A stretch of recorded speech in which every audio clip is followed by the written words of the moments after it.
Welcome in, everybody, to Extra Dough with JD, episode 2. Here to talk about Game of the Year lines. It's that time. College football is about 100 days away. Doesn't mean it's too early to talk some betting lines here. Lines are up. Game of the Year lines is what they call them. They were released at FanDuel. A lot of early lines and then a lot of big game actions. Game of the Year as well.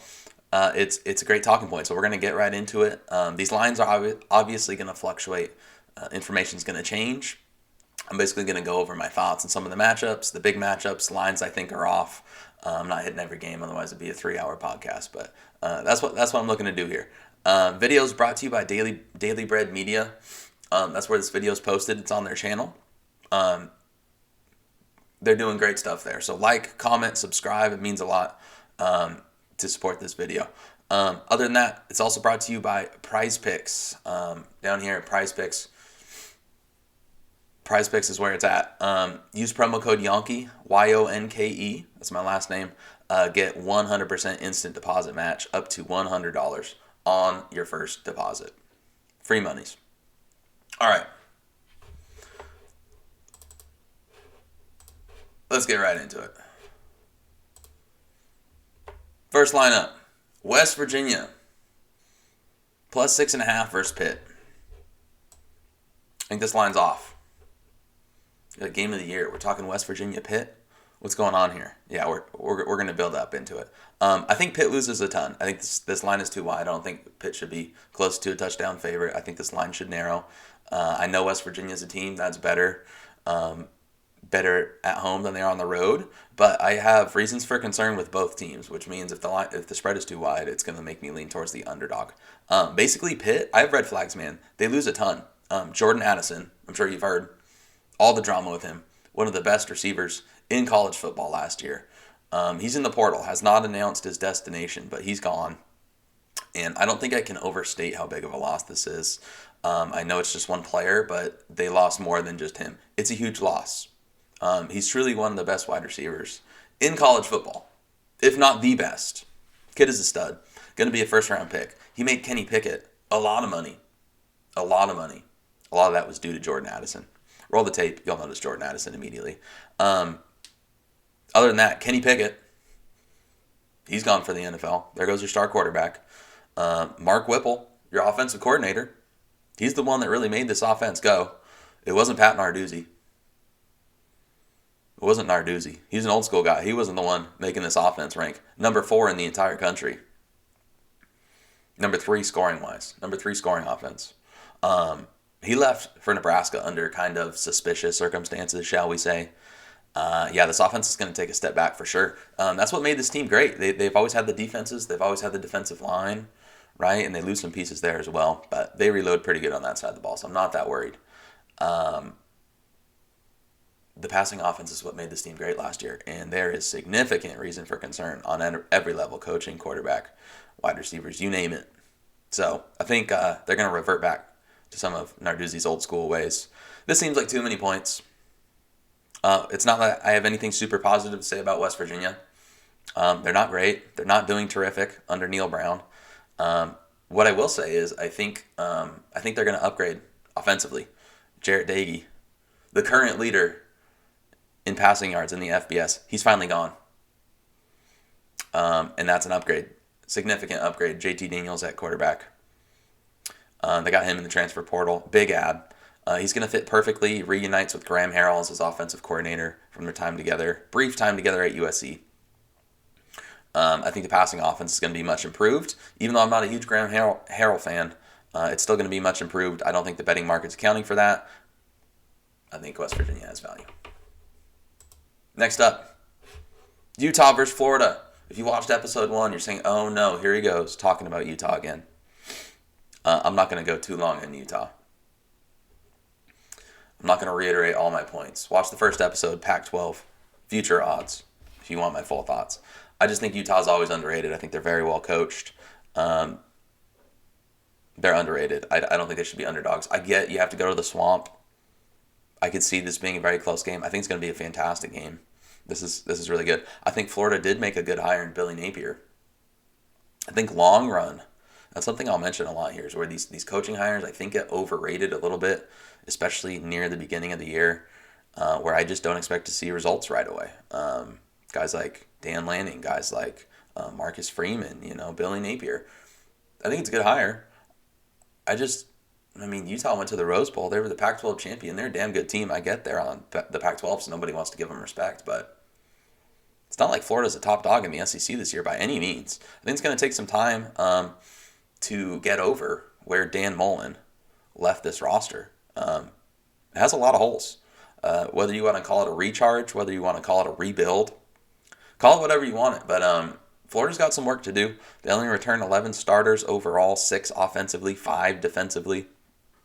It's going to take some time. Anthony Richardson's going to be a fun quarterback, but they haven't been able to run the ball well in a while. They took some steps forward there last year, but this just isn't really a dominant, physical, imposing SEC team at this time that would give a team like Utah trouble. Utah is one of the rare Pac-12 teams that could stand up well in the trenches, in my opinion. So I think this is a pretty good spot for Utah. Is this a game that Utah drops and then ends up running the Pac-12? I could see it as well, so I'm not going overboard. It just kind of stands out like Utah's a better team, and they're the underdog.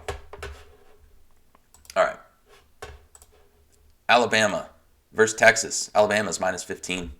I don't have any huge thoughts in the betting market on this one, but it's obviously a huge matchup.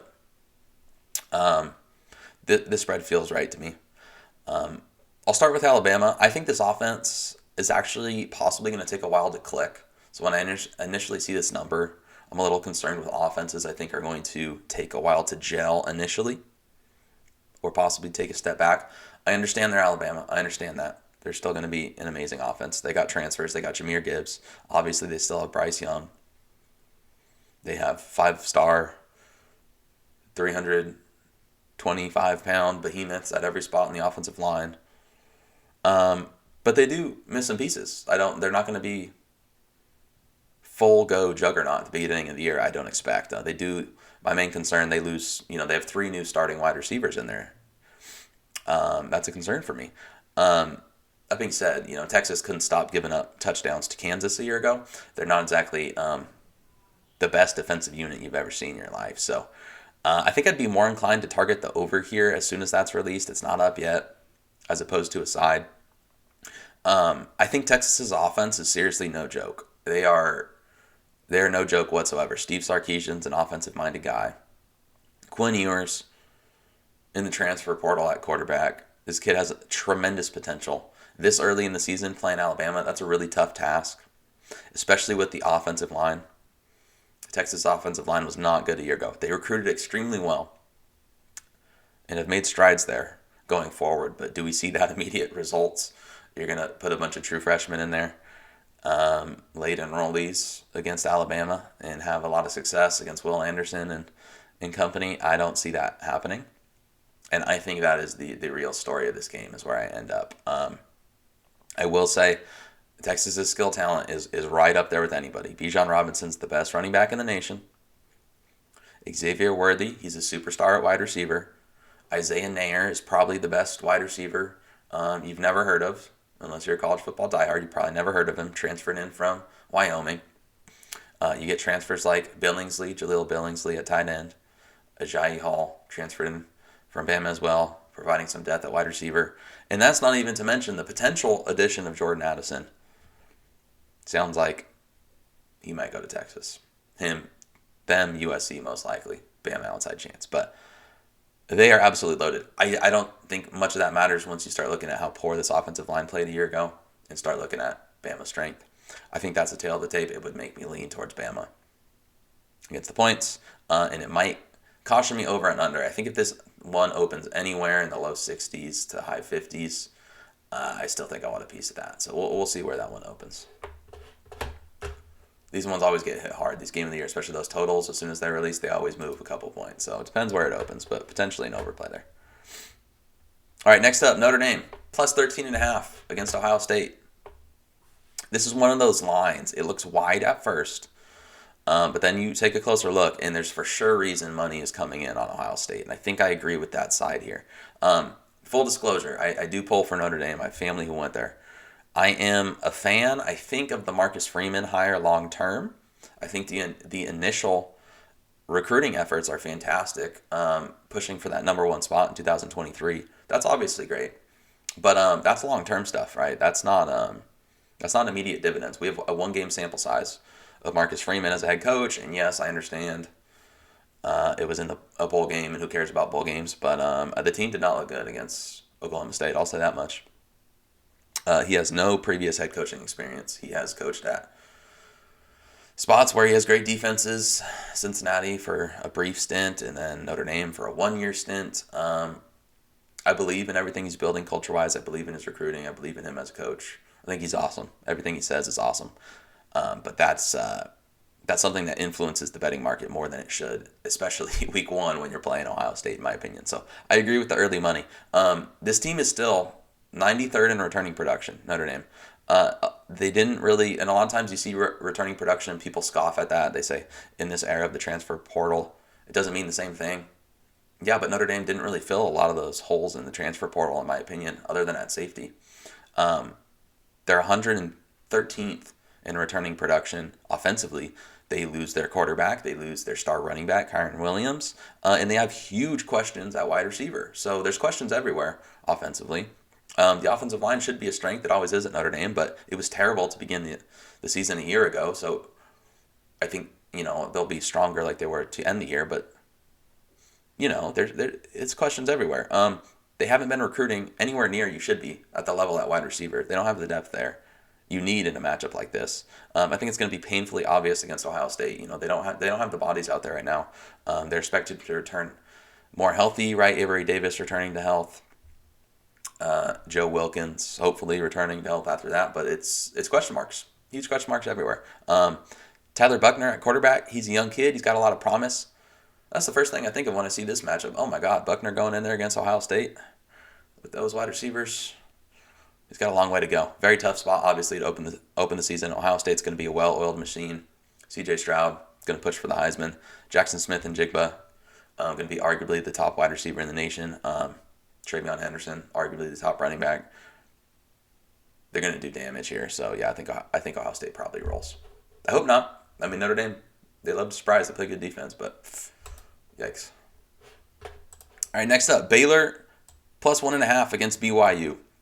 Basically, I pointed this one out because first thing I think of anytime I see Baylor as an underdog, that's a good play. Going back to last year, they were one of the most underrated teams throughout the season in the betting market, continually just not buying in because you have those people who sit there and stare at the spreadsheets and they only pay attention to how many stars and 247 they have there.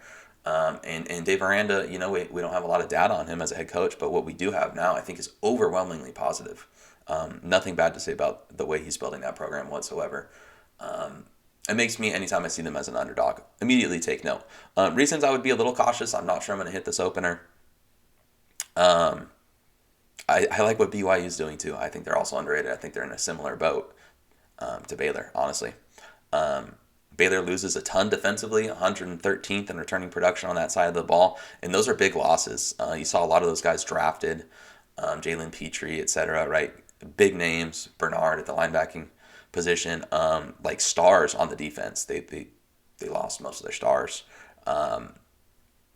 I trust Aranda to reboot, especially on the defensive side of the ball. But again, early on-ish in the season, you lose Tyquan Thornton, your go-to wide receiver. You use R.J. Sneed, your other wide receiver out wide. So wide receiving is a huge question mark. I do like the transition, I think, to Blake Shapen. So Jerry Bohannon lost his starting job. This Blake Shapen kid was electric in limited sample size last year. He looked very good in the spring. I think Blake Shapen is underrated. I think he could be one of the best quarterbacks a lot of people haven't heard of, but everything around him is question mark. You lose your top 2 wide receivers, your top 2 running backs, right? Tristan Ebner and Abram Smith, huge parts of the offense, breaking in a lot of new faces, playing on the road at Provo, place that's an underratedly tough place to play. I now understand why they're underdogs. I think any other game, especially later on in this season, when I see Baylor at underdog odds, and there's a few of them there in the game of the year lines, I'd be more inclined to take that than I would this one early on in the year. I could see BYU catching them. BYU, veteran team, a lot of returning production. All right. Oklahoma -4.5 against Nebraska. This line seems short. I'm definitely leaning towards the Oklahoma side here. I think I'm going to recommend that as a play. Um, Nebraska was one of the best 3-9 teams you'll ever see last year, and I know that's ridiculous. 3-9. How can you be a good 3-9 team? The defense was really stout. They lost a lot of close games. The stats always said they were, performing at close to a top 25 team, and they only have 3 wins to show for it. A lot of bad luck, a lot of turnovers. A lot of it's bad coaching from Scott Frost. Really bad in-game coaching. Really dumb mistakes, really dumb penalties. And that's a theme of the Scott Frost era. So on the other hand, I'm not really going to point to it and immediately expect regression. I'm also concerned. So that would usually paint Nebraska as a bet on team for me, right? They underperformed how good they really were, right? The record doesn't really show. But they don't return a lot. 104th in returning production, 92 offensively, 101 defensively. I think that defense was pretty stout last year, and I think it's going to take a step back up front, especially this is early-ish on in the season, right? I think Oklahoma's going to run right over them, running the ball. I do. Overall, I like what Nebraska's doing, so it's keeping me away from making this a extremely strong play. I think Casey Thompson's a clear upgrade at quarterback for the Huskers. I think they have a ton of running back talent. There's a lot of guys they can go to. Ramir Johnson, Anthony Grant, one of the top transfers at running back, looked amazing in the spring game. They're raving about him. You have Gabe Irvin, right? There's a lot of guys you can go to there. Trey Palmer, LSU transfer at wide receiver, is due for a big year in the slot. I like what Mark Whipple's doing. Obviously, mentioned him from Pitt. Brings that top 3 scoring offense in. A little more pace you're going to be playing with. But I think it's going to take a while to gel, right? It's a lot of transfers. It's a new offensive coordinator, a lot of new faces defensively. I don't think you want to be back in Nebraska, even though they're the home team, against a team like Oklahoma. All right, Ole Miss -10 versus Georgia Tech. Yeah, I pointed this one out. I think it's too short for on the Ole Miss side. Another one where I like the road team. That'll scare me off a little bit, but I think that's just artificially deflating. Like Georgia Tech, we're scared of running into Georgia Tech. I'm not. I think it's way too short. I think it's going to close above 14, if not more. Georgia Tech program's in complete disarray. There's not really anything to point to as any serious strength about the program, about the roster in general. Lane Kiffin's really building something special at Ole Miss. I know they lost a lot of production, but they had an insane transfer class. Guys like Zach Evans, Jackson Dart, you name it. A ton of new starters on the defense from the transfer portal. Would normally be a concern for me, but I think that's just keeping this line lower than it should be. This is not a close game whatsoever. All right. A close game, Penn State, -1 versus Auburn. This was one of the games of the year in 2021, I thought. I love that game a year ago in Happy Valley. Very good one to rewatch. Another one where I like the road team. I think it's keeping this line too short. I think Auburn is due for a serious step back this year. This program's headed nowhere right now. Pretty much everything that comes out of there is negative. Everything that comes out of the camp, right? They kept Brian Harsin back for another year after a bunch of drama in the offseason. It's kind of awkward there. I didn't like him as a hire in the first place from Boise State. I just thought it was a weird hire. I didn't think it made a lot of sense. I thought Boise State, it's not like they were on an upward trajectory, in my opinion. If anything, it was the opposite of that under Harsin. And now Auburn's in a clear downward direction under Harsin. So, surprise, surprise. There's questions at quarterback. TJ Finley's probably the winner, right? But not really a strength. Wide receiving room is completely subpar for SEC levels. They had a really good defense a year ago, but they returned only 5 starters on that side of the ball. A lot of negatives to point to. I think Penn State's the side. You get PJ Mustipher back there up front. They should be able to shut down the strength of this Auburn team. I don't know about shut down, right, but limit guys like Tank Bigsby, Jarquez Hunter, rushing the ball. I think Penn State's a much better football team. I think Auburn is going to be near the cellar of the SEC this year. I think that name brand, right, is still carrying more weight than anything. The coaching staff, the program's kind of in disarray, right, behind the scenes. Roster, like I said, there's holes in spots. I don't know. All right, Clemson's -10 versus Wake Forest. All right, finally, we got a home team. I'm liking this. I think this is too many points. I think Clemson, They were overrated in the betting market pretty much all of last year, and I think they're still overrated. The offense totally fell off a cliff. There's no way to sugarcoat it. Totally fell off a cliff last year. I think there's no clear signs of a fix. I mean, it's hard to be worse than you were a year ago, but in the spring game, they look almost worse, right? And that's natural because you're playing your own defense, which is very good, but it's not like there were any really positive signs. Cade Klubnik at quarterback, I guess, would be the fix if he takes over for DJU, but that would be kind of guessing at this point, right? It's not like Wake Forest has a great defense, but this is a lot of points at home. It's a weird scheduling spot for Clemson. You get 3 cupcakes to begin the year. You get the mighty Georgia Tech, Furman, and Louisiana Tech. And then you get this game. So they are rolling into it at Wake, but it's at Wake. And then the next week, Clemson goes and plays NC State at home. So they get the 2 toughest games on their ACC schedule right up front. Is a little weird. I guess they play Georgia Tech week 1, but right. I think Wake is always undervalued under Dave Clawson, right? Spreadsheet bros that sit there and just go off their 247 talent metrics as how they rate teams. They're always underrated. Yes, they have a recruiting deficiency compared to most programs, and obviously compared to Clemson. But Dave Clawson's repeatedly shown he does a great job developing that talent. They return a fair amount to an offense that was number 4 in the country a year ago. They averaged 41 points per game. Sam Hartman returns at quarterback. A.T. Perry returns at wide receiver. He's a star. You do lose Jakari Roberson out wide, but you return Donovan Green, who returns for injury, and I think he's very talented. I think they're going to be electric again. You're playing at home. You can backdoor this if Clemson gets into an early lead scenario, right? So, at least too many points. Clemson's still overrated, in my opinion. All right, best of the rest. I'm going to hit on some games quickly. I have to mention Utah. They're only -3 against UCLA. I don't get that. I guess you're on the road. That's why. They're more than 3 points better than UCLA. They're only -2 against USC. That line actually opened with USC as the favorite and immediately flipped. So I'm glad some other people out there are seeing what I'm seeing. Utah's underrated. Somehow Utah's +3 at Oregon. I get that Oregon has one of the longest home winning streaks in the country. I get Autzon's a tough place to play, but did we not learn anything from last season? Those teams played twice. Utah blew them out both times. It was the same game both times. Totally blew them out. Not even close to one another.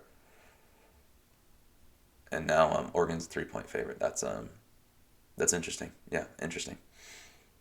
All right, Minnesota I think is being a little underrated. They're +9 against Penn State. And they're also +10.5 on the road against Wisconsin. I think there's some value in each of those, probably mostly with the Penn State line. Although Wisconsin, you get over a key number, right? In a game that should be low scoring. So I like both of them. I like what PJ Fleck's doing with the Gophers. I think I might be kind of buying into them this year. They return a lot of guys offensively who were assumed to be departures. A lot of key pieces that are coming back. Muhammad Ibrahim, Tanner Morgan at the quarterback position has to be better, but he's very experienced, right? Ottman Bell at wide receiver. Their passing game has been abysmal. It's been terrible. I think it won't be quite as bad since he returned so much. They do lose a lot on the offensive line, but they seem to reload pretty well at that position. I just think, your passing game can't be worse, and you've always had a solid running game there. I think the OC change has to be a good thing. It's a presumed upgrade, so I think they're a little undervalued. Clemson, again, I'm not sure why they're -3 against Notre Dame. Another Clemson line I just don't really understand. That game's in South Bend. Clemson is coming off a bye the week before, but Notre Dame, they have cupcakes such as Stanford, UNLV, and Syracuse beforehand, and then Navy afterwards. So it's a pretty good scheduling spot for Notre Dame as well, even though they're not coming off a bye. So I'm not sure I understand that one should be a low-scoring, close game with Notre Dame at home. I don't get it. Georgia is -28 against Georgia Tech. I think that line's going to move. I think it should be closer to, I think it should be over 30. I think it should go over 30 for sure. Maybe start approaching 34, 35. Georgia Tech is abysmal. Everyone knows about Georgia at this point. Dominant. Even though they lose a lot. They're going to dominate Georgia Tech. That should surprise nobody. Everyone should know that's coming. All right. That wraps it up, fellas. That wraps it up. Extra Dough episode 2, Game of the Year lines. Can't wait. Got about 100 days. Start marking off the calendar until college football's here. We're going to keep pumping out these videos each week. Next week, we're going to get back into conference futures. We're going to hit those conference futures. We're going to hit each of the major conferences. Once we're done with that, we're going to move on to season win totals. So, lots to talk about here in the offseason. Once again, my name is JD with Daily Bread Media, Extra Dough. Thank you guys for listening.